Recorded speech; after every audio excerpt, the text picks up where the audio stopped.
Welcome, everybody, to The Cellcast.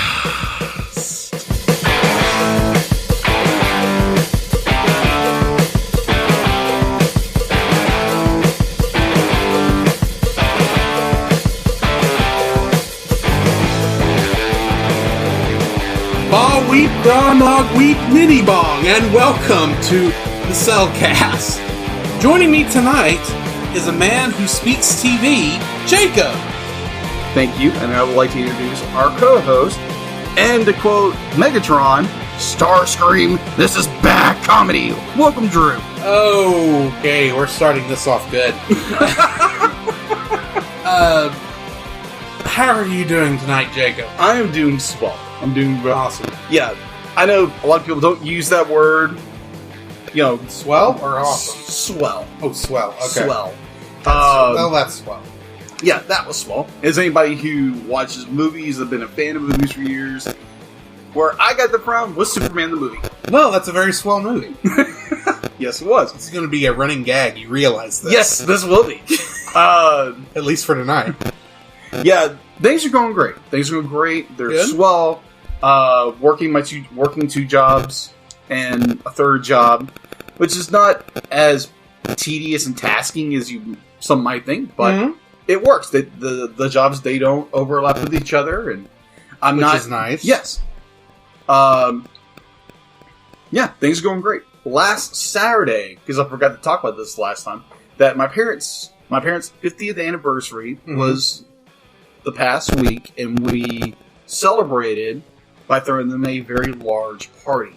Okay. And we had like 35 guests. We had tons of pictures, tons of laughs, and I guarantee there's one or two pictures of me rolling on the ground laughing my head off.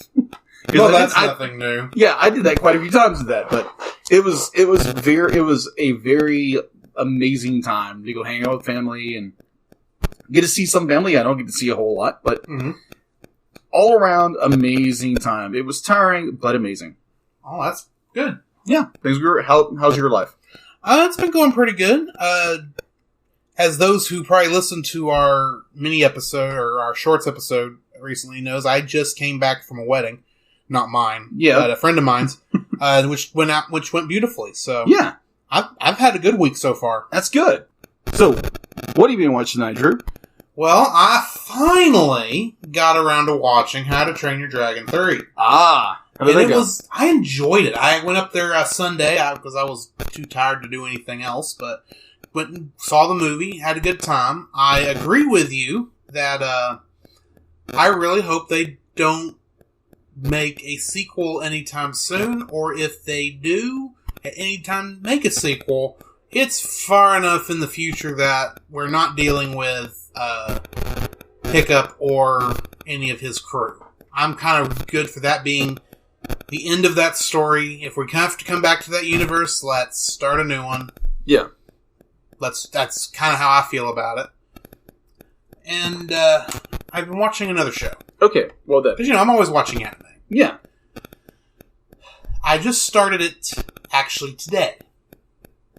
It is called The Quintessential Quintuplets. Okay. It is technically what we in the anime industry our anime fandom would call a harem. Oh. Because there are 5 girls who are all... Well, by the end of it, he has to pick one of them. Yeah. Especially since it starts off with the wedding, and you see her face, but the thing is, all 5 of them have the same face. Oh. Because they're quintuplets. Oh, fuck. Oh, I've heard about this one. Yes. It is a comedy. It is actually, not, I wouldn't say it's for families, but late teenager, maybe 17, 18, that might be fine. Yeah. For age range on it. It has been funny. Well, the idea of the show is, this guy is extremely smart and intelligent, makes hundreds on his tests in high school, but has virtually no money. He eats the cheapest thing he can find at the cafeteria. His family is so far in debt that there are loan sharks that come to their door. Oh, fun. But because he's intelligent, he does pick up, in order to help pay off the debt, he picks up these tutoring jobs. Mm-hmm. And someone apparently suggested him to a father of these 5 girls, and said this would be a good guy to do. He's very smart. He's very intelligent. And the reason his 5 daughters need tutoring is because they're dumb as bricks. I'll put it this way: he gives them a test near the beginning. Mm-hmm. If you add all 5 of their scores together, you technically get 100. Oh no! Yeah. It's been interesting. It's been funny so far. I actually suggest it to you because I think you'll enjoy it. Okay. But yeah, I'm enjoying that one so far. All right. So what have you been watching, Jacob? Well, I had heard about this animated short that was coming out called Hair Love, and it sounds like a weird premise. Hair love. Someone's in love with their hair. It's actually a short about an African American man trying to learn how to fix his daughter's very poofy, curly hair. Mm-hmm. And apparently it was greenlit. Apparently it's been approved by Sony Pictures. They picked it up. This short. Mm-hmm. And apparently it's based after a book. Apparently there's a book of the same name. And so it got me curious. So I started looking on YouTube. See if I find this short somewhere. Yeah. And so I stumbled across this 3D animated short I had seen a couple of years ago and fell in love with it all over again. Mm-hmm. It's called The Wish Granter. And you can find it on YouTube. Relatively, just look for The Wish Granter. And basically, it's this. Is this the same one you posted in the Facebook group? Okay. Yes. So just go to our Facebook group and watch it. It's well worth it. And you probably then just go deep dive into all these amazing shorts that are probably there. But yeah, go watch it. It's amazing how they do it. Barely anything for a budget. How people can put out amazing content. Mm-hmm. Where in Hollywood, they can get millions and millions of dollars and put out absolute garbage. Yeah. So, yeah, kudos to, independent creators who just go out there and put their soul and everything into a little project, mm-hmm. and they're just absolutely just amazing. And I just wound up spending like 30 minutes watching shorts. And I just loved it, just lapping it up. Awesome. All right. I had nothing to add. I'm sorry. All right, good deal. All right. No problem. Well, let's head on to the news. Only thing I saw, which I'm happy just because I know you probably going to talk about it, is we do actually have a release date for Neon Genesis Evangelion on Netflix. Neon Genesis Evangelion, mm-hmm. one of the hallmark animes of the mid to late 90s, mm-hmm. and one of the 2 animes that got a lot of people of our generation into anime. True. Is finally getting re-released onto Netflix in June. Oh, okay. So, I have not watched it. Unless you count the rebuild, which I know most people don't. Yeah. But the first one and the second one followed pretty good until the very end of 2, and you're like, what? Well, I'll take your word for it. I remember going through and going, what's happening? I don't know. I'm confused. Why is this girl with red hair here? Why should I care? I don't really like her. I thought we had a good thing going on with the blue-haired chick. Right. But anyway.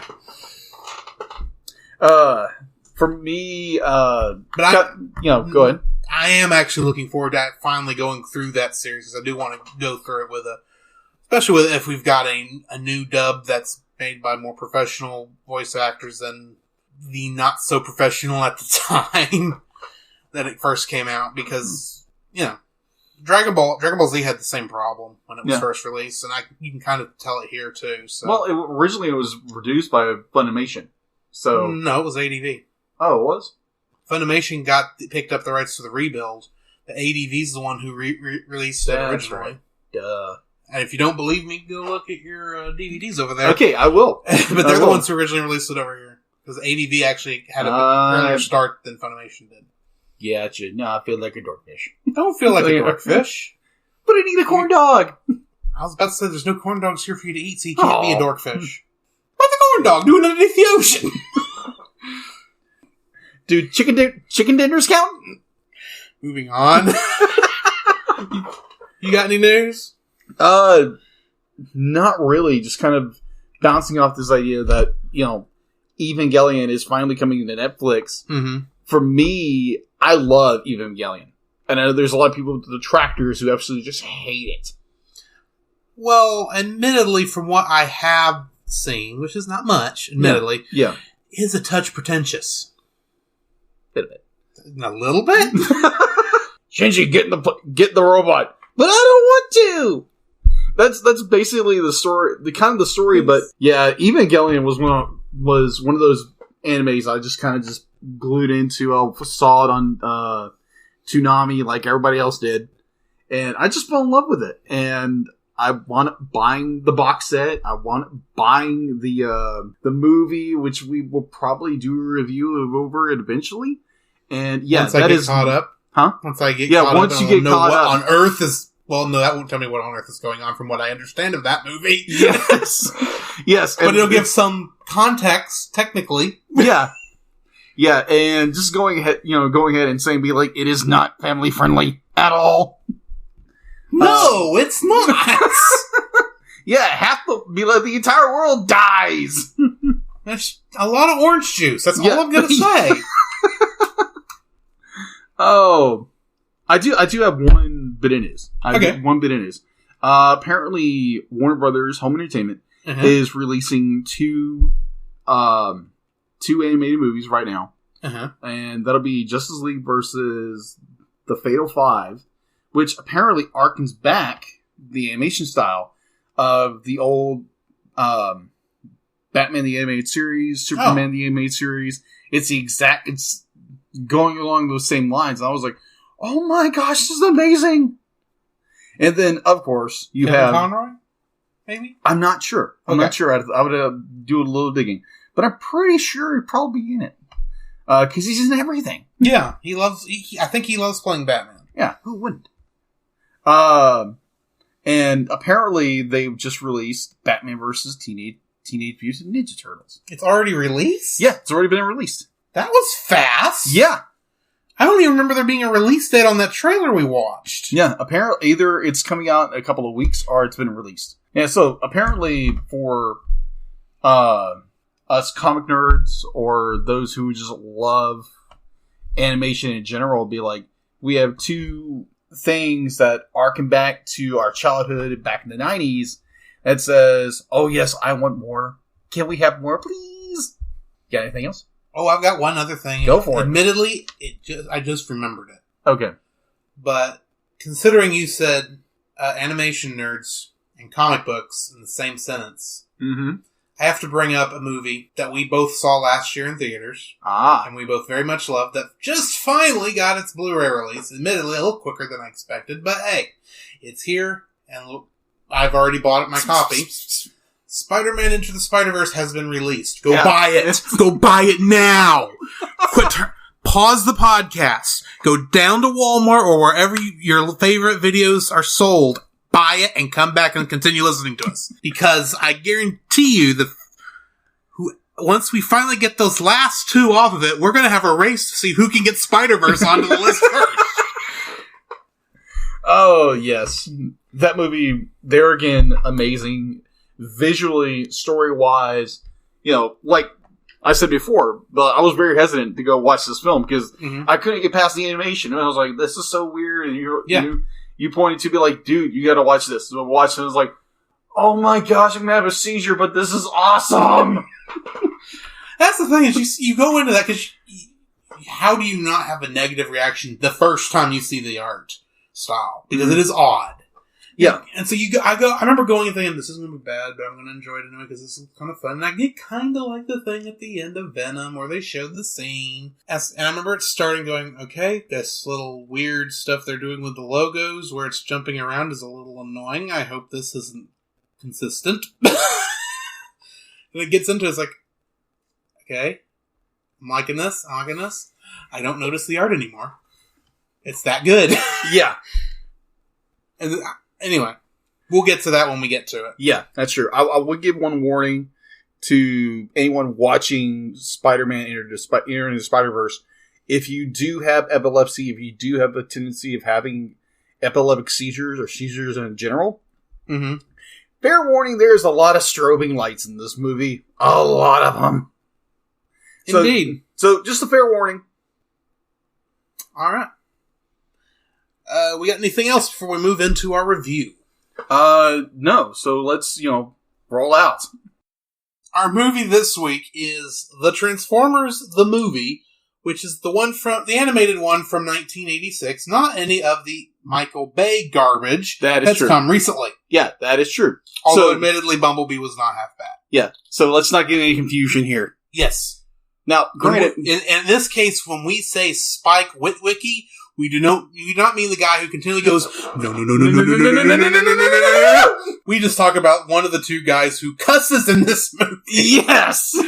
We'll get to that. Which is very shocking when you first watched it. Yes. Just to hit the big things. It was directed by Nelson Shin. Yes. Who is the one who directed the cartoon. Okay, yeah. It came out, it's set between seasons 2 and 3 yes. of the original cartoon, but set 20 years after season 2. Yes. In the deep, dark future of 2005. So we haven't had a giant, planet-eating robot trying to destroy the planet in the last, couple of years. Well, the last, in cinema history at least, we had was the very horrible gas cloud version of Galactus. Oh, gosh. Rise of the Silver Surfer. That was terrible. Hopefully, in the MCU version of Galactus, which, let's face it, whether they've announced it or not, we know is coming at some point. Yes. Hopefully he is the giant dude with a blender on his head. Oh, I could just see that as this awesome Galactus they're gonna versus... Don't get me wrong. They're going to make it look cool. Yes. Don't get me wrong. Oh, I agree. I say the guy with a blender on his head because that's what the comic version looked like in the 60s. He did. But, I'm sure they'll make it look cool. It won't, but thankfully it will never, I don't think they're ever stupid enough to go with the gas cloud version. Yeah, that was... Again, which, admittedly, they did. That is the version from the Ultimate line of Marvel Comics. Okay, didn't know that. So at least they pulled that part correct. Okay. But this is not a review of Rise of the Silver Surfer. This is a review of Transformers. The movie. So, of course, it starred the original cast from the TV show, including Peter Cullen as both Optimus Prime and Ironhide. Yes. Megatron, Soundwave, Rumble, Frenzy, Ravage, and three new characters for this movie. All right. Wheelie, an auto-combatant, and a Junkion was played by Frank Welker. Yes. And as we all know, Frank Welker is one of the masters of voices. One of the masters of voices. Oh, yes. Like, he's in everything. He's in everything. Mm-hmm. But, like, for years, he did Scooby-Doo. Yeah. He was Scooby-Doo. He was... No, he wasn't Scooby-Doo. I'm sorry. He was Fred. Yeah, he was Fred. He was Fred. I apologize. He was Fred. But speaking of Scooby-Doo, Casey Kasem, who played Shaggy in Scooby-Doo, played Cliff Jumper. Really? Yeah. Doesn't sound a thing like Shaggy Rogers, but... No, he doesn't. He sounds like just, those things just be like, brings me back to being a little kid. Mm-hmm. So fun. And kind of going through... and one other of the original ones, Scatman Crothers played Jazz. Oh, I love Jazz. I love that character. I love Jazz. Now, do you want me to bring it down just a touch? Huh? You want me to bring you down on that just a touch? Okay. Scatman Crothers died almost right after the release of the movie. Oh. And speaking of other people who died, or this was their last production. Yeah. Orson Welles. Oh, yes. One of the classic actors. Yes. If you've ever heard the story of the broadcast of War of the Worlds that actually caused the U.S. to go crazy because Yes. it actually caused a major change in how radio broadcasts are handled. Oh, where they have yes. to say the call letters every so often. It was his radio show that caused that. Yes. And because he had done a production of War of the Worlds that was set up like actual radio broadcast. So it had music that was set in between his announcements. Yes. So, yeah. Yeah, but that's who that is. Yeah, Orson Welles, apparently during the production of this film, was so sick. Mm-hmm. He was sick, he couldn't talk, he could barely talk. And so they literally had to alter his voice to make him sound normal. Yeah. And he literally died 5 days after he recorded his last line for this movie. And the way he described his role, be like, yeah, I'm not really sure what it is. Be like, I play a planet robot. Basically, he described what is. But at the same time, he did such a good job with it. Oh, yes, absolutely. He did an amazing job as Unicron. Yeah. Also, we had Eric Idle as Retgar, which he had to have the strangest days in that recording booth. Yeah. When seeing all the lines he had to say. Oh, good night, yes. If you're not really paying attention or not watching it with subtitles on, half of what he says does not make any sense. Oh, okay. But yet it does. I got you. And honestly, that has to be where they got the idea for in the Michael Bay movies of Bumblebee talking through the radio. That could be. It's kind of the same concept. Yeah, that's true. That is true. One I want to bring up that is a little bit obscure. John Machida Jr. played Blur. If you remember Blur, he's the one that talks like this. Yes. He is known amongst our generation by a different name. Okay, what is he by? The Micro Machines guy. The Micro Machines guy. Do you remember those commercials from Micro Machines where the guy talked like this really fast and started... Oh, yeah, that's right. Yeah, that's that guy. Oh, okay. He also did a FedEx commercial once. That's right. Talking that fast. Yeah, that's where they actually found him for this film. Yeah. Cool. I think that's why they Blur talks. It's like, no, we got you. You're going to talk 5 miles an hour. 500 miles an hour. Yeah. So, go! And then, of course, we've got Leonard Nimoy as Galvatron. Yes. Unfortunately, Leonard Nimoy has passed. But, as an interesting note, today, March 26th, happens to be Leonard Nimoy's birthday when we're recording this. Yeah. Which is kind of weird how that timed out. Yeah, kind of. So to our audience, be like, Spock. Okay. He's Spock. Okay. Not new Spock. Spock Prime. As opposed as you, Abramsverse people like to go by. Robert Stack. Yes. Played Ultra Magnus. I get the feeling you know him from something. Yes. I mean, I know him from stuff too. Unsolved Mysteries. That's one thing he was known from. He also played a character in The Untouchables. The original TV show. Yes. And then there's the movie Airplane. I remember hearing something about... I never watched Airplane, so... You've not watched Airplane? No, I haven't. Okay. At some point, me and you need a movie night. Okay. To watch the stupid live-action stuff we can't talk about on the podcast. Okay. But, I'm sure you've got stuff I've not seen. Probably. Yeah, I was going to get to Judd Nelson as a Hot Rod / spoiler alert, Rodimus Prime. I don't know what else he's done. The Breakfast Club. I only seen that movie once. I've never seen it. But I know he's from that. Okay. You know more than I do. Let's see. Of course. Lionel Stander played Cup, who might have been my favorite character. Okay, yeah. I love Cup. Yeah. I love Cup. Going to the majority of our cast, these guys, majority of them were icons. Were icons of 80s cartoons. Yeah. Obviously, we're not going to name them all, but there's so many incredible voice actors who did so much work in the 80s. 80s and 90s that kids my age, your age, are going to recognize and going to love. Yes. Once you recognize them. But we can't hit everybody because, for one thing, I don't think everybody's listed. No, it's not. There's so many of the characters that it's like, well, which group is the main characters? Which ones would be considered extras? Mm-hmm. The list I did was like, okay, here are the big ones. So, yeah. Okay.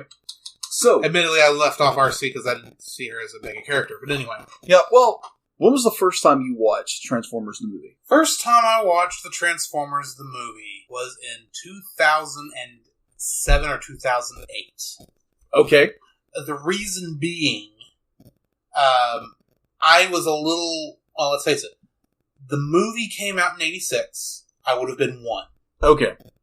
A little young. A little bit. Just a little bit. I actually did not get into Transformers at all until Beast Wars was airing. Oh, okay. Which simultaneously takes place after and before. Yeah. Because of time travel. So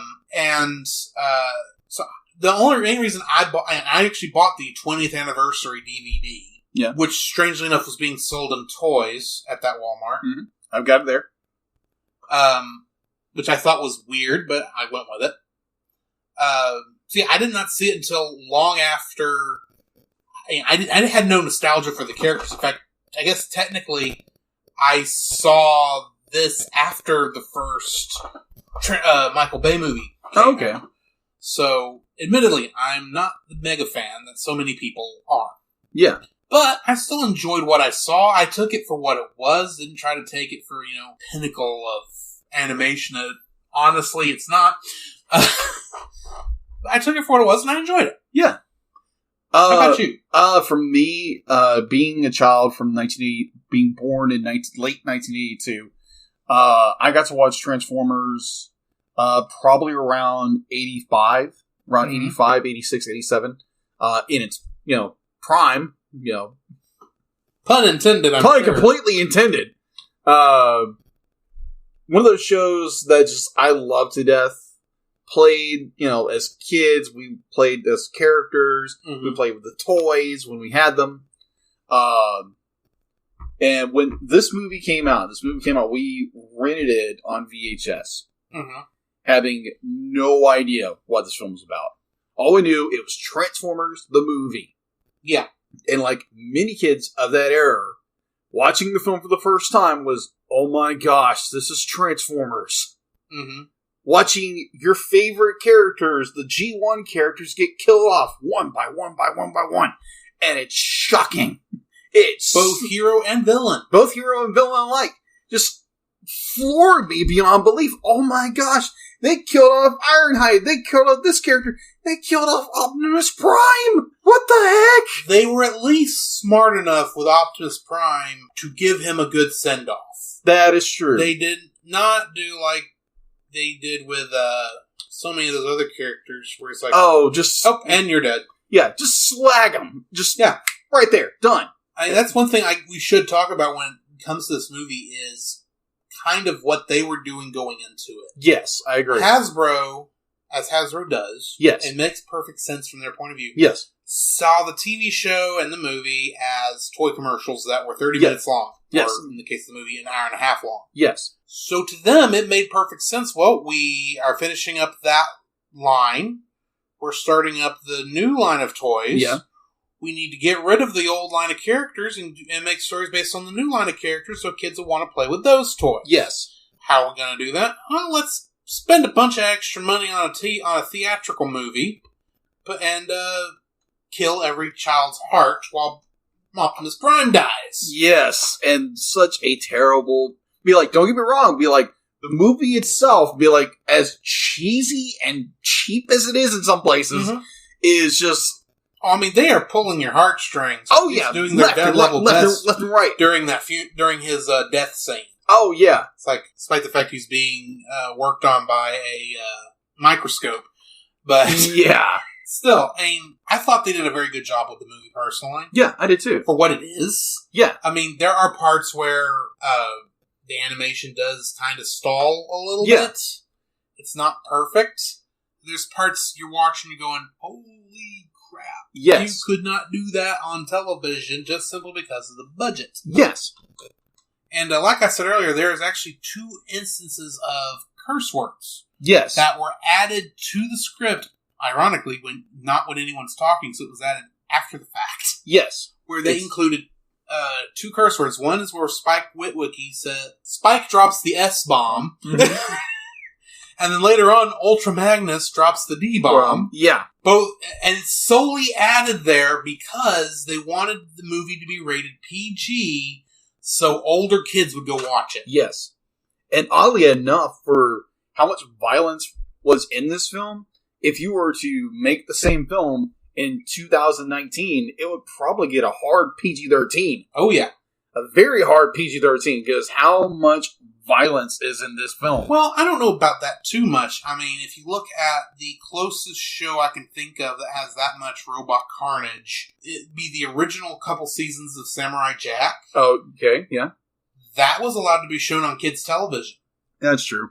When without too much worry of violence, because the only human on the screen was Jack, and he wasn't getting bloody and injured. Yeah, that's true. Now, admittedly, the Adult Swim last season of Samurai Jack, where he's actually fighting other people, that's different. Yeah. But the rest of the time, he's fighting robots the whole time, and they're the only ones that get destroyed. You can't get in trouble for destroying robots. Yeah, true. But at the same time... There's no blood and gore. Yeah, there's no blood and gore. But at the same time, if we go back to the original audience, these are characters these kids love to death. Yeah. And the one scene that kind of just hit me the hardest, looking back on it, was when Ironhide died. Be like, he's literally just trying to hold on to Megatron and be like, ever! Be like, such heroic nonsense. Bam! Yeah. It's like, oh my gosh! And then he's just kicked to the side while they go to Earth. Yeah. And Dare starts playing. Oh, yes! Stan Bush. Stan Bush, yes. This movie is actually very important to us as a podcasters, yes, because we had talked about doing this podcast before this point. Yeah. But when Transformers got its short run in theaters back in October of last year, and we went to go see it. Yes. And our conversation in my truck on the way back cemented that we were doing this show at some point. So, what do you remember from that particular show? Oh, just the nostalgic feels of just watching a movie that you've only seen probably on a 12-inch screen, then a 35-inch screen, and then enormous... With about 50 other nerds. 50 other nerds who are just geeking out about this film, and just like singing along to every song, and gasping at every death of a character. Yes.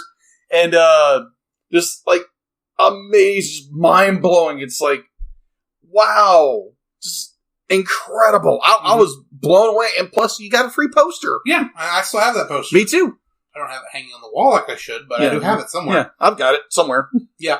So what were your initial thoughts? What were your thoughts watching in theater? There is something about seeing a movie in the theater. I don't care how many times you've seen it before or how many times you see it after. Yeah. There's something about seeing it in the theater with about 50 other people that's magical. Yes, I agree. Because at some point, you're just sitting there going, okay, yeah, I've seen that scene. Okay. But then you're in there with like 50 other people. It's like, ha! It's great. It's like, I've seen this thing 1,000 times. That's hilarious. Yes. I wouldn't laugh at this at home. It's like, oh, look at this goofy thing. Oh, great music. Yeah. Dare, gotta believe you can survive. Yeah. I mean, I had a fun time. It was a very fun night. I enjoyed that. Honestly, if you ever, and I mean ever, get wind of a movie you want to see, that you've seen 100 times. Yeah. And it's going to be playing in a theater. I don't care how much it costs you. Go see it. Yeah. Because you're not going to get that. That's an experience you don't get that often. No. So, yeah. So, the one, again, kind of pulling back to where I was with this movie, was when, after we get introduced to Unicron. Yeah. So, when we've finally been introduced to Unicron, he's destroyed this planet, we kick into Lions Transformers, the movie, and just glorious, like, all 50, 60 of us are all belting this tune out. Because we all know it by heart. Yes, we all know it by heart. We don't actually know the words. Yeah. Just for fun. Yeah. I want to go over the lyrics of the main theme song. Oh, gosh. Because okay. This is the theme song specifically for the movie. The TV show's theme, well, ironically, is fully in this theme. Yes, it is. Because it's that short. But let me go over that real quick. Something evil's watching over you, coming from the sky above, and there's nothing you can do. Prepare to strike, there'll be no place to run when you're caught within the grip of the evil Unicron. Strong enough to break the bravest heart, so we have to pull together. No, we can't stay worlds apart. To stand divided, we will surely fall until our darkest hour, when the light will save us all. And I'm skipping the chorus as I'm going to come back to it. It's Judgment Day, and now we've made our stand. and for now the powers of darkness have been driven from the land. The battle's over, but the war has just begun, and this way it will remain till the day when all are one. You cannot tell me that's not epic. Yes. It's something that's like... And here's the thing. The Bayformers movies. Yeah. Every movie I thought, are they going to do it this time? Are you going to play the theme song this time? Those movies would have been saved at least once by playing the stinking theme song in the movie. Somewhere. Not just making hits like, they're more than meets the eye. It's like, don't say that, Peter Cullen. Don't you dare say that one more time. Yeah, the part of it I skipped. Yes. Transformers, more than meets the eye. Transformers, robots in disguise. Transformers, Autobots wage their battle to destroy the evil forces of the Decepticons. Oh, yeah. Yeah. And of course, this is being played, it's full heavy metal. It's like,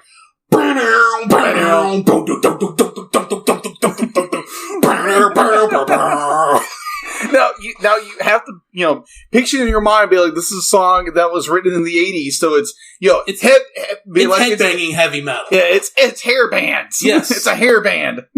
So, it is epic.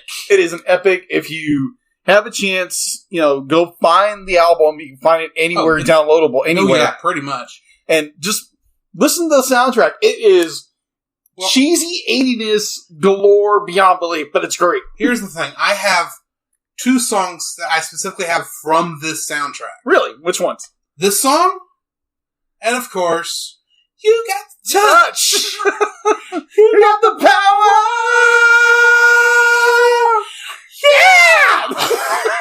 Yeah. The Touch by Stan Bush, who also did the other great song that I confused with that one because, and let's face it, the only 2 times I've heard either one of these songs, back to back, is in this movie. So in my mind, they're the same song. Just they restart it halfway through. Yes, but Dare. Oh yeah, Dare to believe you can survive. I don't remember the rest of it. But yeah, it's just those songs are so epic throughout this entire movie. Then what about Dare to Be Stupid?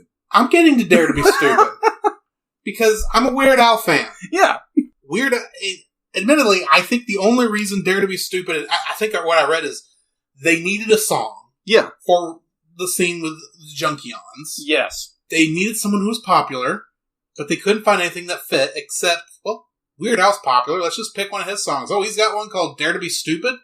That fits this group to a T. And of course, it has nothing. His song is of course parody. It's a comedy. Yeah, he's talking about you better squeeze all the Charmin you can when Mr. Whipple's not around. It kind of fits considering Eric Idle talking in television. Yeah, but it really doesn't. It doesn't fit, but it's still just great on this album. And I'll admit, I technically have this song too, but it's because I have the Dare to Be Stupid Weird Al album.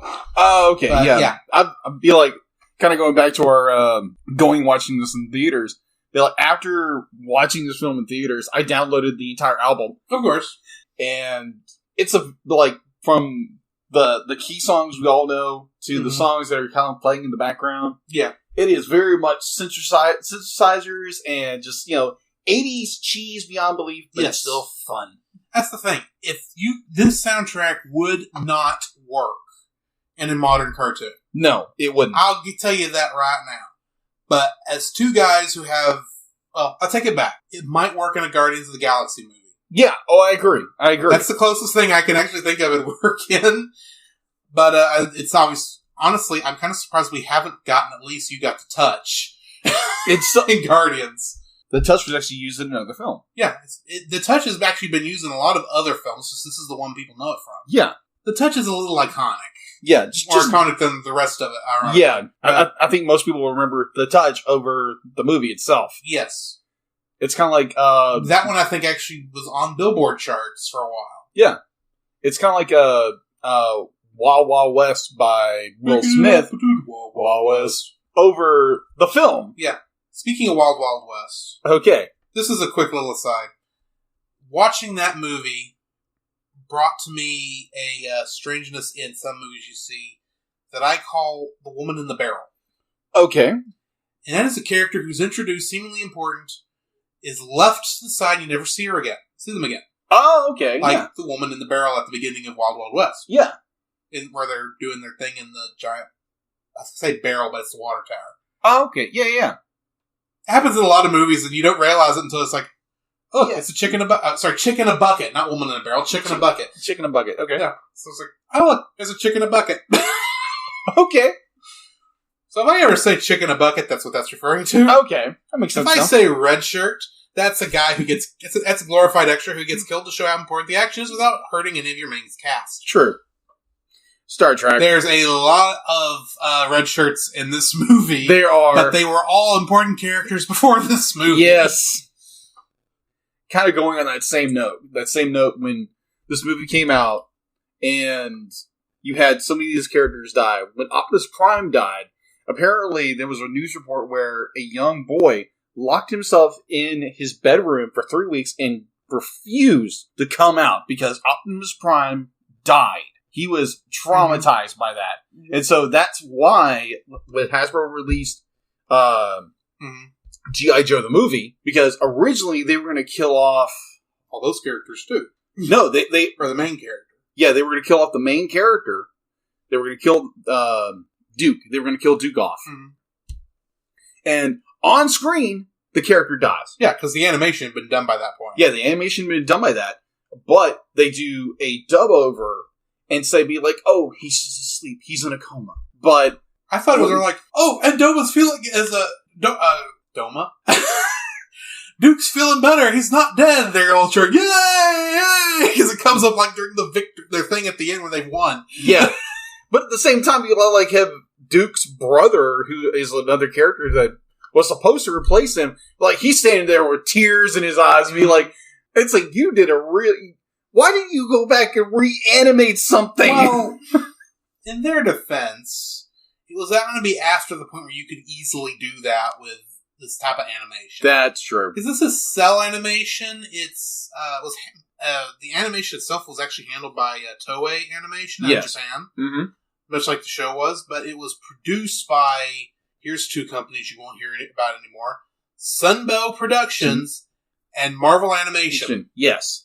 Marvel Animation no longer exists, but it was owned by Disney for a long time, for a couple of years after Disney bought Marvel. Yeah, but it's gone now. So to give a kind of a basis of where this movie starts, it was released August 8th of 1986. Mm-hmm. It had a budget somewhere between $6 million and $5 million. Mm-hmm. It didn't do very well box office wise, apparently.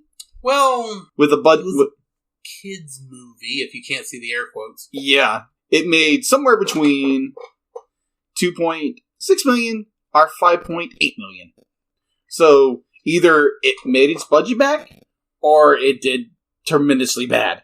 Well, and you have to remember at this time, while the movie obviously was going to be playing in the evening, animated movies, because they were kids movies, played better during matinee than they would have during full price. So that's probably why it did not make quite as much money as it could have. True. But still, $5 to $6 million in that day and age, that's like, what, $100 billion by now? Something like that. Expensive. Yeah. For what this is. And you can see a lot of the things where, you can tell where the money went, but there's some of these things you look at and go, that could have been done better. Yeah. Well, it's kind of like another,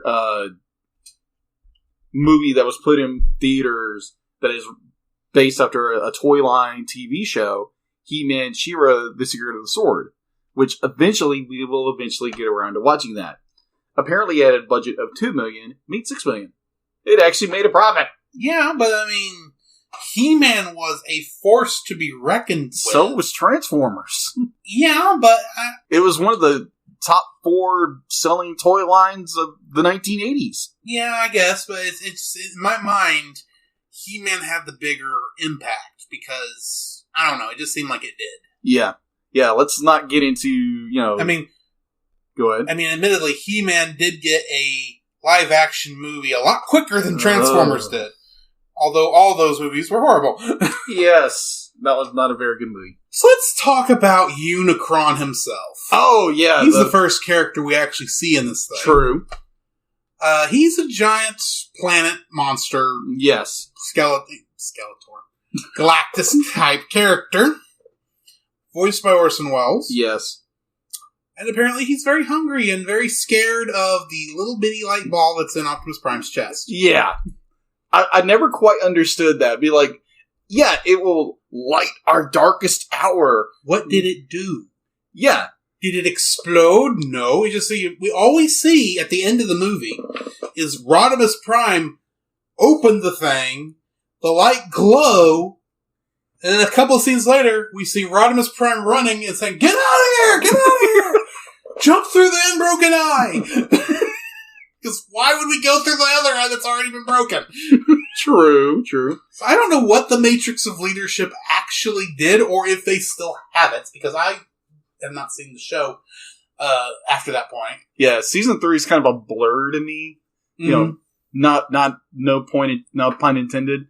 Because I remember season 1, season 2, the movie, and I really don't remember season 3 because I really don't remember seeing Rodimus Prime or the return of Optimus Prime. They bring him back in season 3. Supposedly the judge from the Sharkticon planet comes back. Yeah. Did he ever actually say someone was guilty and then they walk away free? No, I don't think so. He didn't in this movie. No. The line that kind of pops in my head whenever you think of Unicron is where Galvatron now has the Matrix of Leadership, and he's threatening Unicron, be like, now I'm the master now. And Unicron basically like, oh, okay, so now you think you're tough. Now you think you're big and bad. Because I know you can't open it. Yeah. So Unicron says, be like, what was it? Galvatron says, be like, you'll do my bidding or taste my wrath. And Unicron literally laughs at him. It's like, you misunderestimated me. And transforms into his robot form. And says the line, for a time I considered sparing your wretched little planet Cybertron. But now you will witness its dismemberment. I love that line. Because Galvatron thinks he's all big and bad. Yes. But he realizes he's dealing with something that's much bigger than he is. And he can't open that thing. Because he's a Decepticon. I think one of my favorite lines is when he's bargaining, he's talking to Megatron. Time. And Megatron's going, I don't mind killing Prime, but what's in it for me?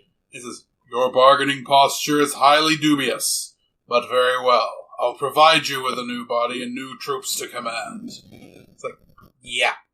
Megatron, you're stupid, but yet you do know how to get stuff out of big, giant planet guys. Yeah. Also, here's the new line of villain toys for the next holiday season! In which, oddly enough, they didn't make it until 2006. It's hilarious. It never came out as a toy in 1986. And apparently, no, correct, I'm sorry, 1986, when the movie came out. And the following series, they never did.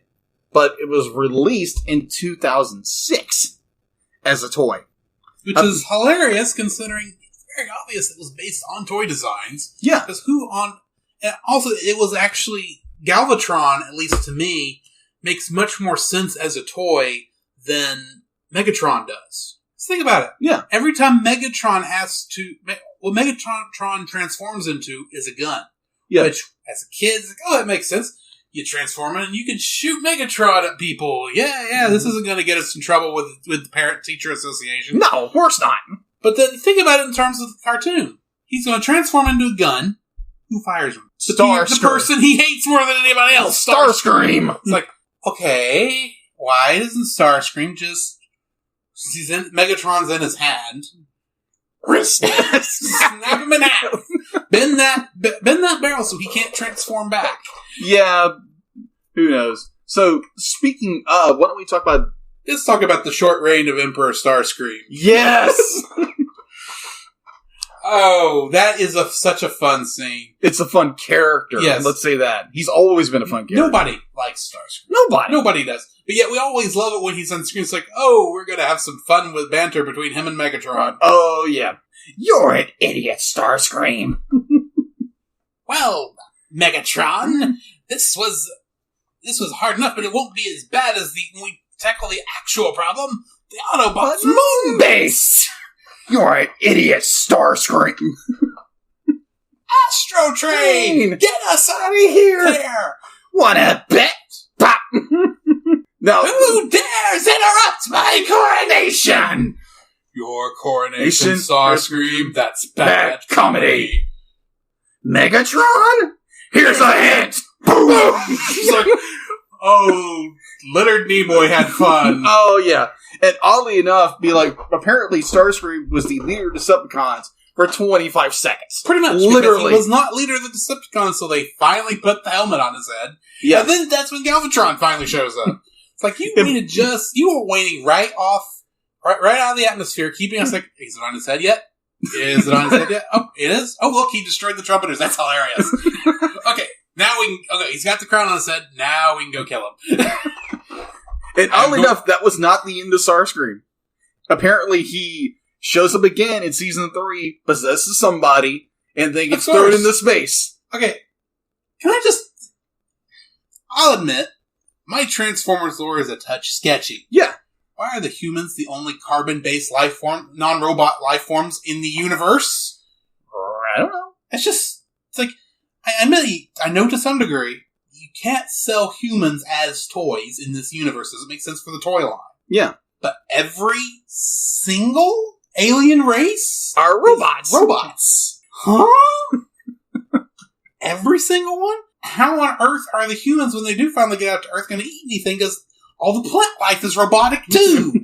All the meats, all the animals are robotic. It's like, okay. I guess humans are going to have to metamorphose to be able to eat Energon, because that's the only food source in the entire universe. Yeah, Starscream, if you follow what his character does later on, and as you and me both know, being fans of Beast Wars Transformers, he shows up again. Yes. And who do you possess? Waspinator. Of course. Why wouldn't he? Waspinator is essentially Starscream to that Megatron's Megatron. Yes. Now, except he's more of a klutz. I do want to point something out, even though we've already passed. We haven't got to Optimus Prime yet, have we? No, we haven't. Okay, we'll come back to that. I'll get to that in a minute. Yes. But yeah, Starscream was one of the favorite bad guys, because everybody loves Starscream. Oh, yeah. And he's had so many different variations, like his variation in... Steve Bloom did the voice for Starscream and Transformers Prime, which he did an amazing job. Yeah. If you don't know who Steve Bloom is, go look him up. He's incredible. Mm-hmm. So, on the same thought of villains, him and Steve Burton mixed up all the time. Yeah. But anyway. Yeah. Speaking of villains, why don't we talk about Megatron, Galvatron? It's kind of the same character, but a little different. Yeah, a little bit. They're voiced by two different people. Yeah, I like Leonard Nimoy voicing the character. Yes. Kind of odd that he changes from Frank Welker to Leonard Nimoy, despite the fact, I think in season 3 it goes back to Frank Welker. It does. But still, you got Leonard Nimoy saying, first time playing an evil character as far as I'm aware, saying all these great lines like, "Here's a hint.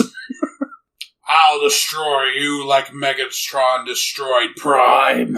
It's like, you're bringing that up now? Why? We just got our hearts broken by the death of a robot. Anyway. An iconic robot. Yes. Galvatron is an interesting character, but at the same time, he's interesting because he's still Megatron. Yeah. He's just a Megatron with a different name. There's nothing that makes him really that different other than every once in a while Unicron will drill thoughts into us as like, "Come here now." It's like, "I'm coming, Unicron. Get off my butt." I belong to nobody. Okay, I'll come. It's like, yeah, you belong to nobody, but yet you do. Till we blow you up at the end of the movie. Spoiler alert. Yeah. By the power of the Matrix. Exactly. Honestly, I think that's all I think, villain-wise. Yeah. So let's hit the heroes right quick. Yeah. Let's talk about Big Bot. Let's talk about Big Boy Optimus Prime. Voiced by... Peter Cullen. Peter Cullen. Always voiced by Peter Cullen. Yes. I don't think anyone else has voiced Optimus Prime but Peter Cullen. Yeah. I think it's like one or two other things he wasn't voiced. But it's very short, small roles. Or not small roles, but it's like is in that weird spot when Transformer, the Optimus Prime character, hadn't been on in a long time. Yeah. But before the Michael Bay movie brought Peter Cullen back to the role. Yeah. Those one or two little times that character showed up. Yeah. Yeah. Peter, almost the rest of the time it's Peter Cullen because he is Prime. He's the only person who really does that role well. Yeah, he's the voice of Optimus Prime. Mm-hmm. And oddly enough, when Peter Cullen was, being auditioned for Optimus Prime, his brother was in the Marines. Mm-hmm. And so Peter Cullen went to his brother and was like, "Hey, I'm doing this voice. I'm trying to figure out," be like, "Well, just think of a hero. Think of a true hero." And what hero did he bring up? John Wayne. I can see that. So that's why Optimus Prime sounds like John Wayne. Freedom is the right of all sentient beings, Pilgrim. And the line in which has been copied over and over and over again is that one shall stand, one shall fall, till all are one. Which I never understood that line. I never understood it. This I know. Okay. The Autobots and the Decepticons were once one race. Yeah, they were. So that till all are one is when the war ends and they come back together as one people. Yeah. Apparently in the comics that happens, because apparently Megatron, for some reason or other, gets transformed back to his original form at some point. Or they retcon that. Because apparently, yeah. But, the comics have been rebooted a couple times. Yeah, a few times. But, anyways, Peter Cullen as Optimus Prime, like, for me as a kid, just hearing that voice. Mm-hmm. Going into the theater when, Michael Bay's Transformers came out. Yeah. And hearing that voice, like, okay, it's cool. They actually got the original voice actor to do this role. Yes. There's no other one who can do this. Couldn't he have done Jazz, too? Yeah. Not Jazz, Ironhide, too. Ironhide. Ironhide was in there, too. Yeah. But he did a phenomenal job, like usual. Mm-hmm. And it's gonna be it's gonna be a sad day when Peter Cullen no longer does. Yeah. And kind of tying into where there are other medias that tie in, because Peter Cullen there again he reprised his role as Optimus Prime for Transformers Prime. Yeah, which was a phenomenal series. Mm-hmm. And also Frank Welker also reprised his role as Megatron. Mm-hmm. For that series. And I just ate it up. I love that. You did. I ate it up, and apparently there is a movie. And so we will be reviewing a Transformers Prime movie. Once you find it. Oh, it's not hard to find. It's easy.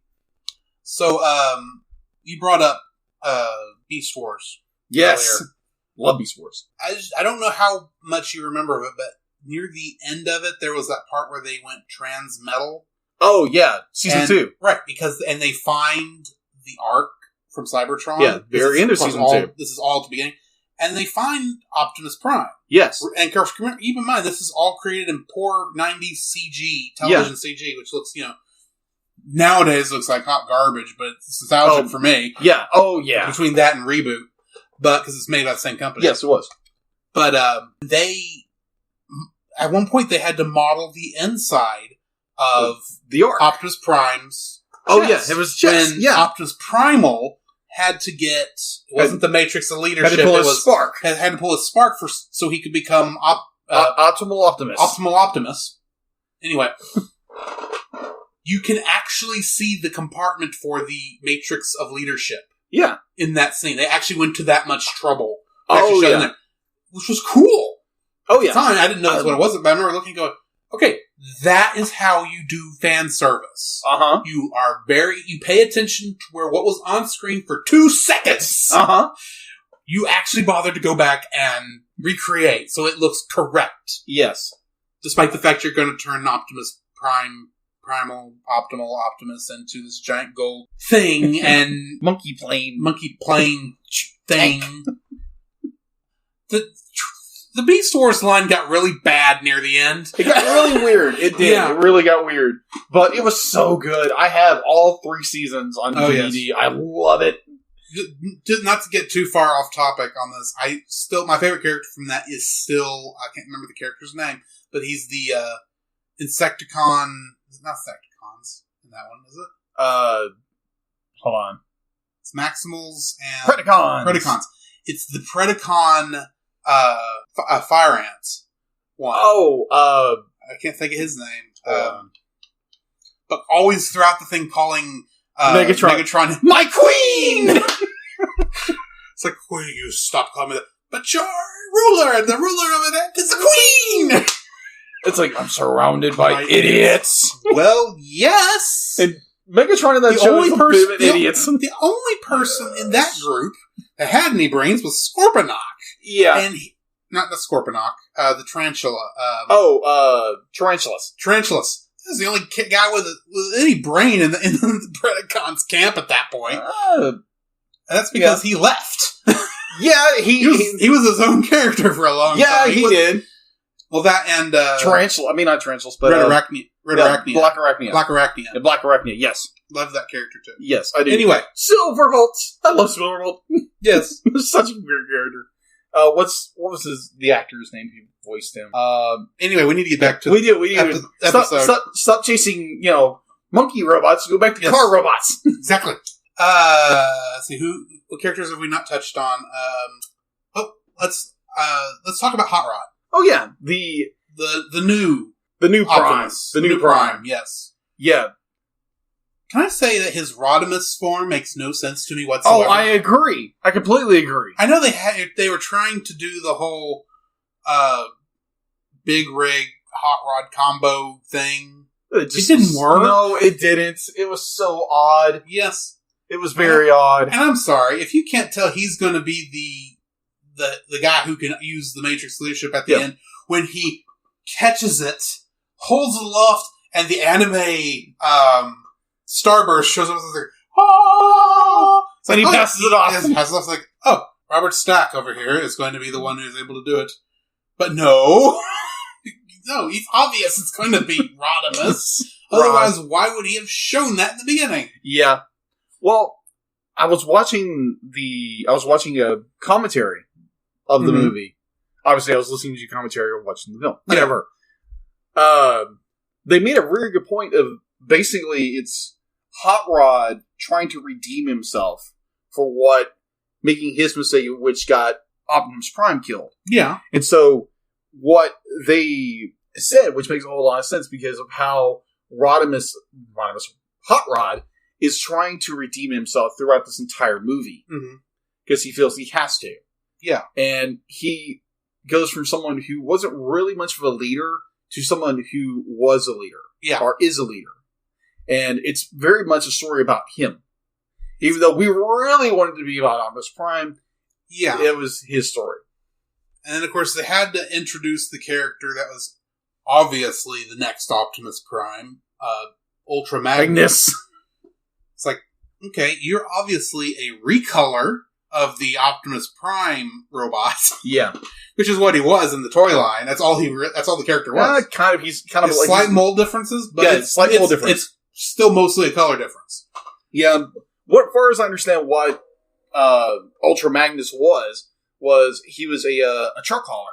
Yeah. He was a car hauler. That's all he was. Mm-hmm. And, I don't know, be like Robert Stagg did an amazing job as his character, because it's Robert Stagg's voice. Be like, he fit the voice fit the character very well. It's just the most boring character on screen the entire movie. Yeah, that's true. But his death was kind of interesting.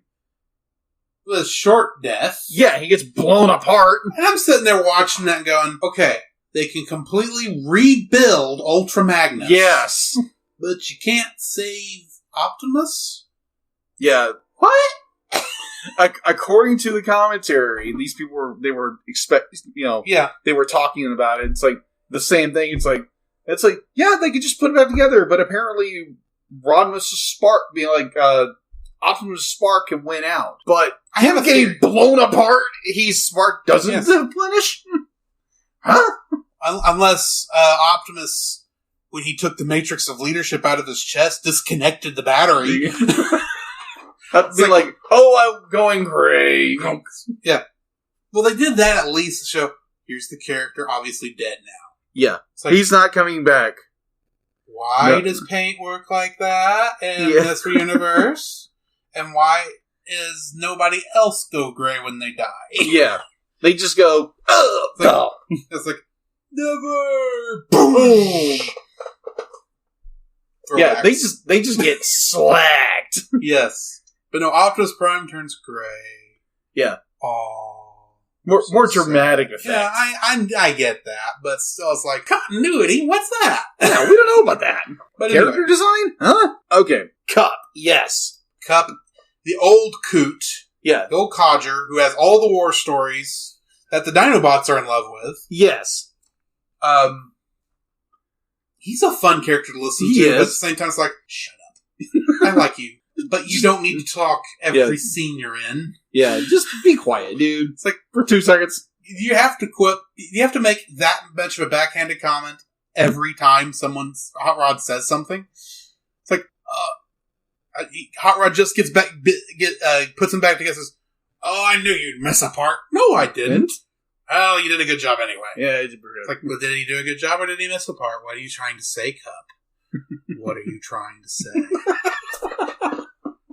There's one line I just saw that it's where Cup had just saved Hot Rod and Daniel, and what was it? Hey, not bad for an old timer. Old timer? That's something you'll never be if we don't get back to the city. Be like, yeah, he's got all these great little one-liners. Yeah. Again, this movie has so many great lines. It's a lot of great one-liners. Unfortunately, those one-liners aren't exactly what I would call great dialogue. Yeah, that's true. Honestly, if I had to give a criticism to the movie as a whole, yeah, there is no downtime for breathing. There's no motivation for any characters other than, we're the heroes and we're the bad guys. I recognize that's what the show was. Yeah. But to some degree, it's like, can one of y'all have a decent motivation? Please? Yeah. Can somebody? Minus, we have to destroy the Matrix. Yes. We must destroy the Matrix of leadership. I don't know. No. But I'll blow up and just be a head orbiting Cybertron if we don't. Also, sound effects inside Unicron. They've been any goofier. That's true. I'm mostly thinking of the every time you see the big chomper thing, and you hear it's the 80s. That's not the sound that would make. That's the sound a human makes when they chomp food. If you're crazy, anyway. I know it's a mouse, but still. Oh, gosh. Hold on. So, we've got our big hitters. Let's go with our little bit of our smaller characters. Okay. Like Springer. The helicopter who technically disobeyed Rodimus. Yeah. Because he didn't roll out at the end of the movie. No, he flew. One of my favorite lines of Springer is, he's a soldier, the all-American soldier, as you might put it, is when the Autobot City is under siege, and they're trying to push this massive cannon into a hole where they can shoot it, and Springer comes to be like, I've got better things to do than die tonight. Yes. And I love that line, and plus, he's a triple changer. He changed from one mode to another and back to a robot. Yeah. Because I think it's the first time it's ever been shown in the TV show or any kind of continuity, and it's first shown in the movie. Yeah. And I like that. I just like the character. I like the character. Kind of going into another character, RC. Yeah. RC. She's the first female Transformer. Mm-hmm. And I think she's the only one for the longest time. For a long time, I think so. Yeah.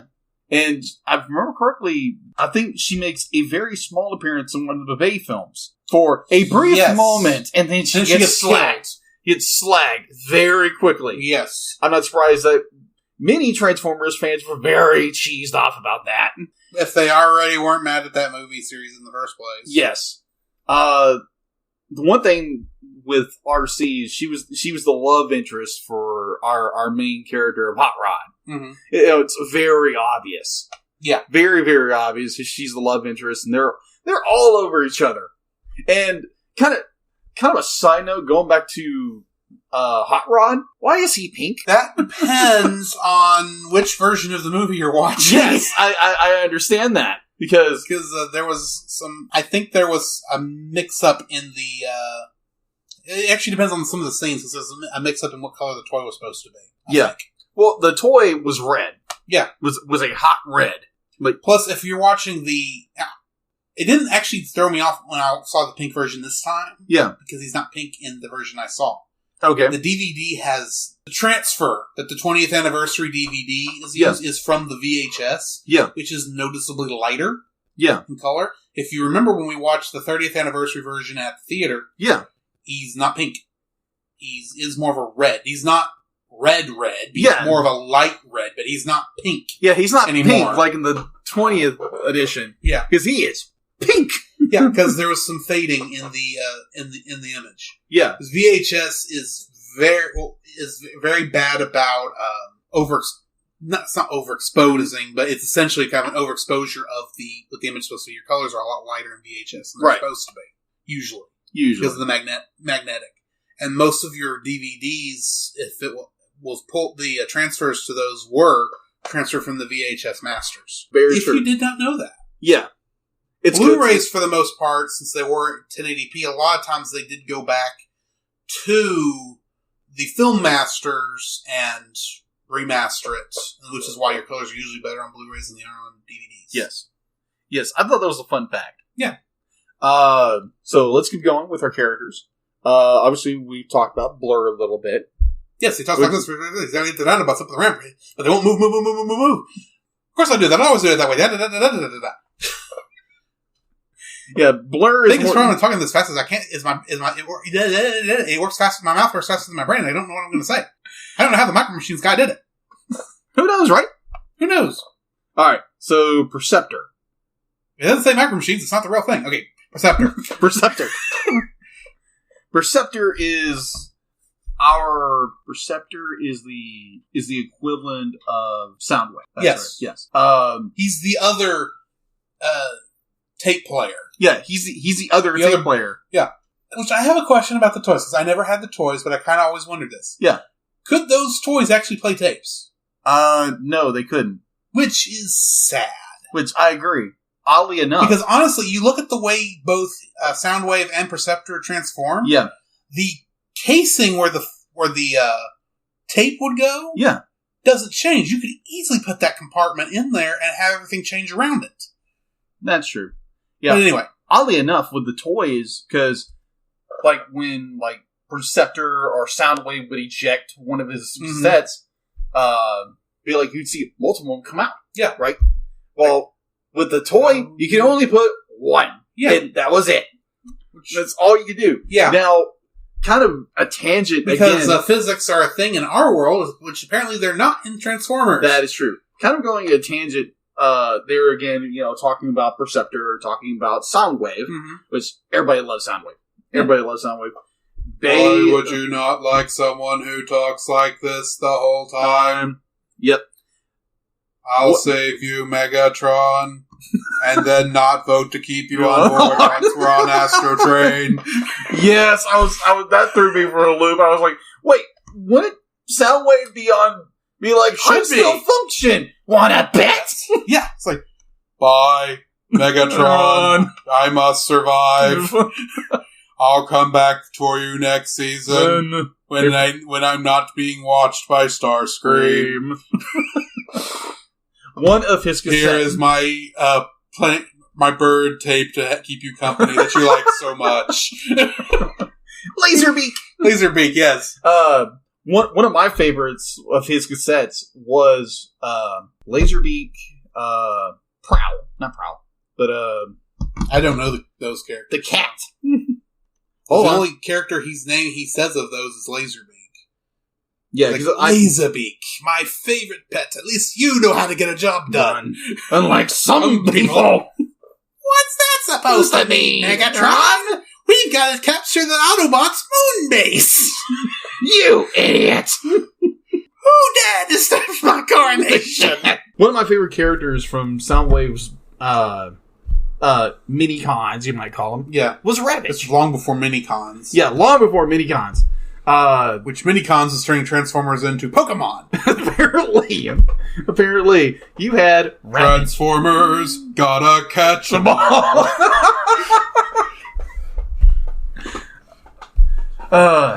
Ravage was probably one of my favorites because he was a cat. You had Wait a minute. What? You, the dog, likes the cat. Yes! Transformer. Yes! Who are you and what have you done with Jacob? I don't know, Reggie. Anyway. The reason I bring Ravage up, can you guess where I'm going with this? No. Beast Wars. Season 2. Was there a Ravage in Season 2? Yeah, Ravage makes the guest appearance. Okay. Yeah. The Dinobots never do, I don't think. No, they don't.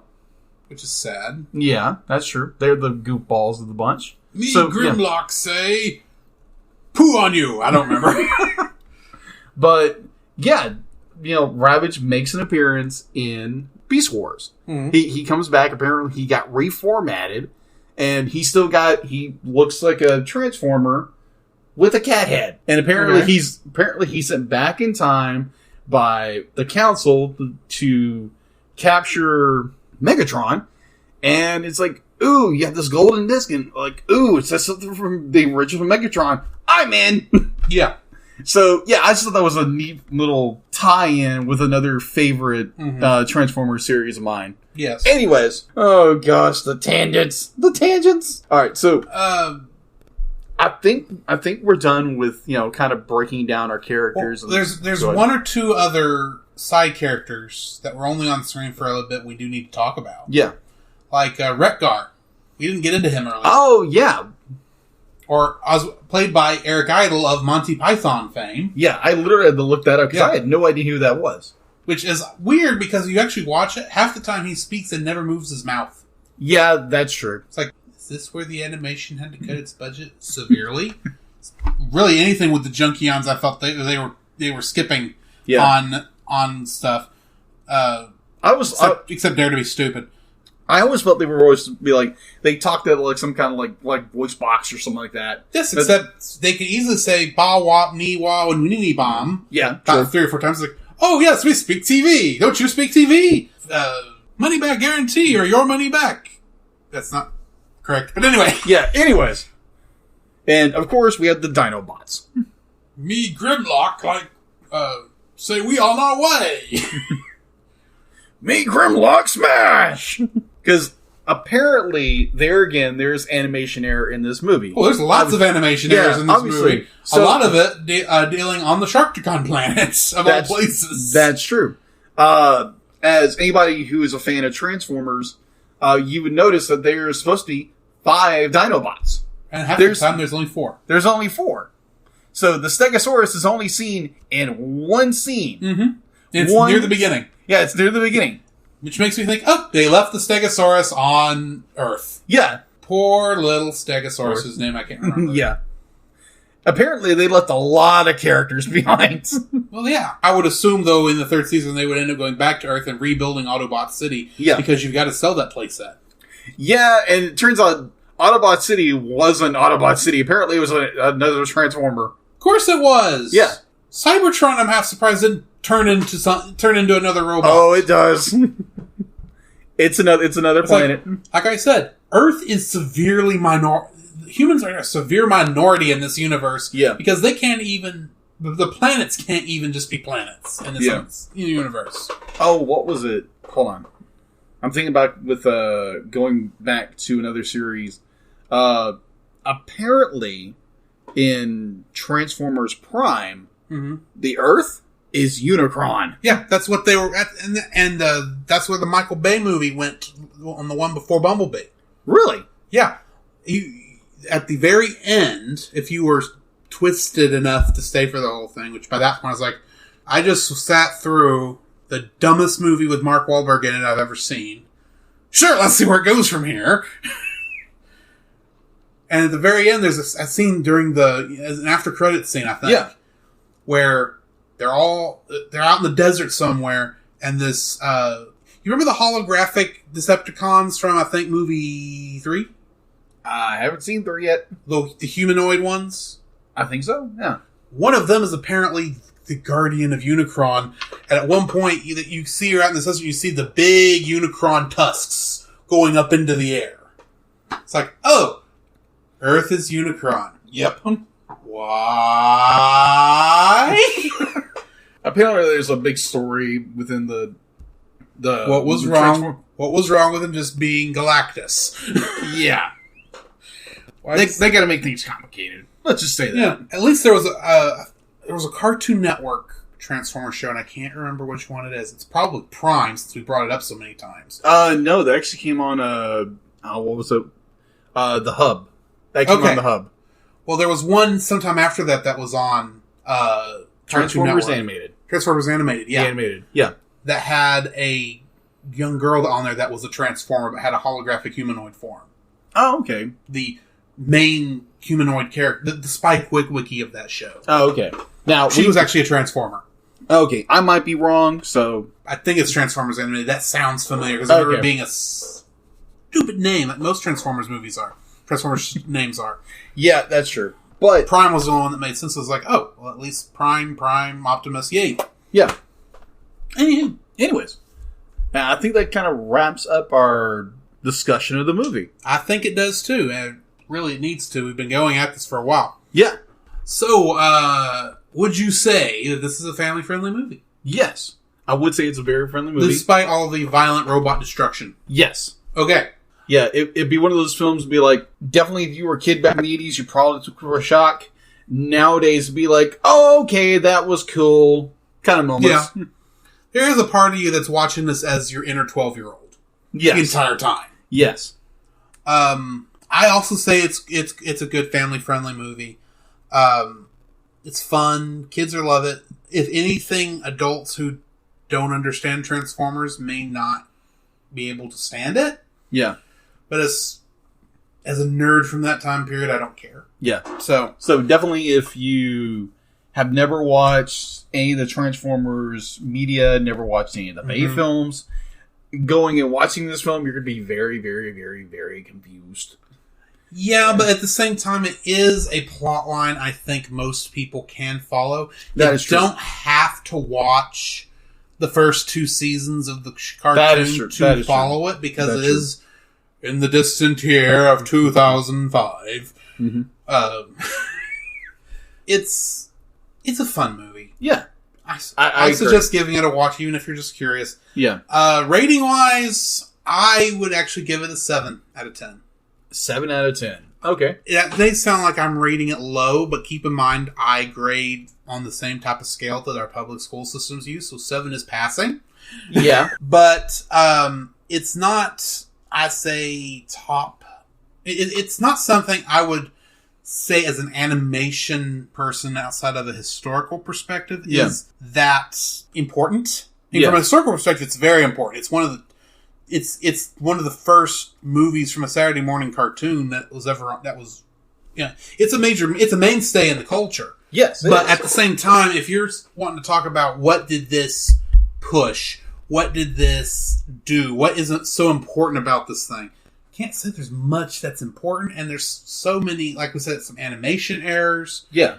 There's weird slowdown points. Mm-hmm. There's a frame that is completely out of place in one scene. Yeah. If you're paying, they fixed it on the 30th anniversary version, but it's there.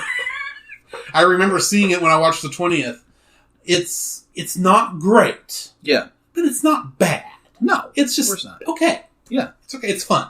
If you need a good dose of 80s awesome epicness, go watch this movie. Yeah. I would completely agree with your vote. I would definitely rank it like a 7, a good solid 7. There again, be like, it's not terrible, but it's not the best of all time. Right. It, like you said, be like, it has a ton of animation errors, continuity, general physics. Yes. It's completely dismissed in this film. But there again, it's animation, so we can give it a pass on that. Mm-hmm. But for someone who grew up watching the original Transformers, or as the nerd culture will probably know it as G1. Yes. A kid who grew up Gen 1 or G1, whichever. I'm used to saying Gen, but moving on. Gen, G. Not Jim. Jim Yeah. may be truly outrageous, but that's not what this we're talking about. No, that's the movie we're reviewing. And thankfully they never made a movie out of that. They did. Not animated-wise. They made a live action I know. movie. Let's not talk about that. We should not speak of that. Yes, I would give it a solid 7. It's an enjoyable film. It warms my nostalgia heart every time I watch it. In reviewing this film and seeing all the animation errors and all the incredible animation. This looks like it was drawn by a 4-year-old. Moments. Yes. It kind of made my nostalgic heart weep a little bit Yeah. in doing it, but I still enjoy the film. And Right. I will probably watch the film again at some point. With this movie, this is one of those movies for me that I have to be very careful when I say this, because from an objective point of view, the movie has issues. Yes. But from a person who was a male who used to be 12 years old and loved shows like this, Yeah. I can't look at it and I go, this is amazing, this is fun, this is awesome, that's cool, yay! It's just so much fun. It is. I agree. I did think of something based, we talked earlier when we were talking about that other movie before we started the review. I can't remember which one it was, but we talked about how if you have epileptic seizures, be very careful. Oh, yeah. This movie is made before the concept of epileptic seizures was taken into account. Yes, I And agree. there's a lot of scenes, especially at the beginning, where it's like, I don't suffer from epilepsy, but I feel one coming on. Yes, I agree. Definitely when we get inside Unicron. Yes. There are a lot of flashing lights. And it's like, this is almost as bad as Incredibles 2. With its flashing lights. Yes. So, anyway. I did want to put that as a disclaimer if you do have that issue. Yes. That there's a lot of bad flashing lights in this movie. Yeah. So, all right. So we've reached the end of another episode, and we need to discuss what our next movie is. yes. Now, if you remember, at the end of Anastasia, we had to deal with the fact that one of our movies, actually 2 of our movies, had been on the list a touch too long, and so we had to expand some movies into place.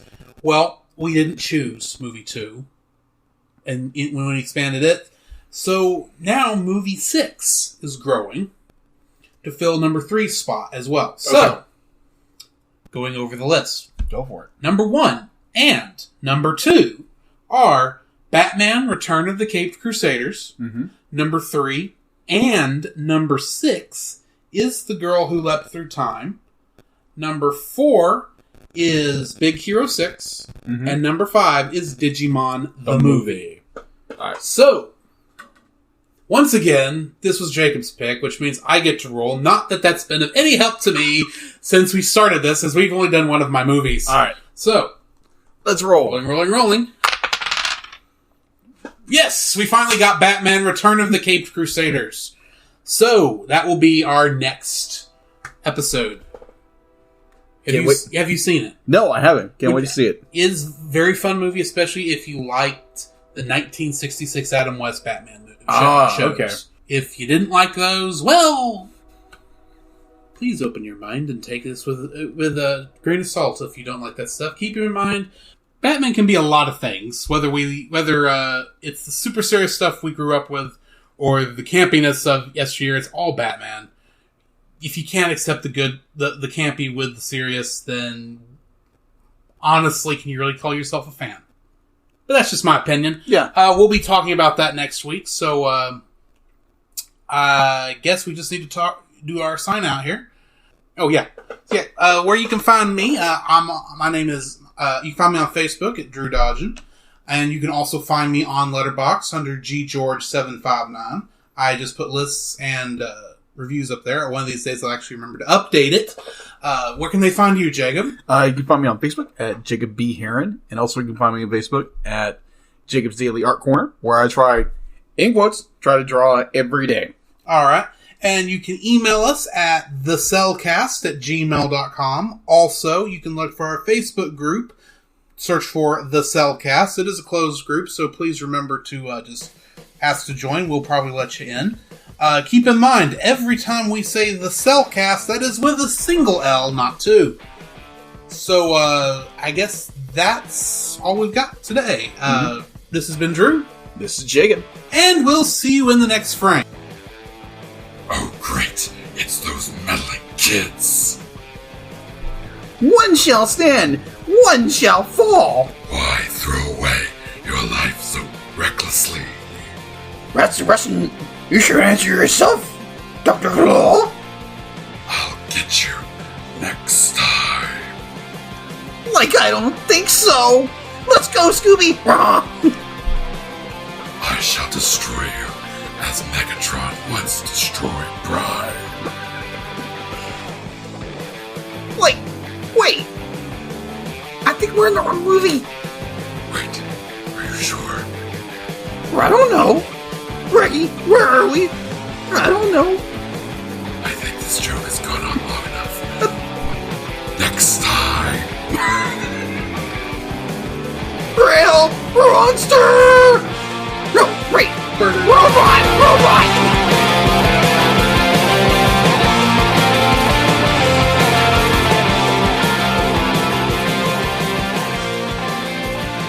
Next time on The Cellcast.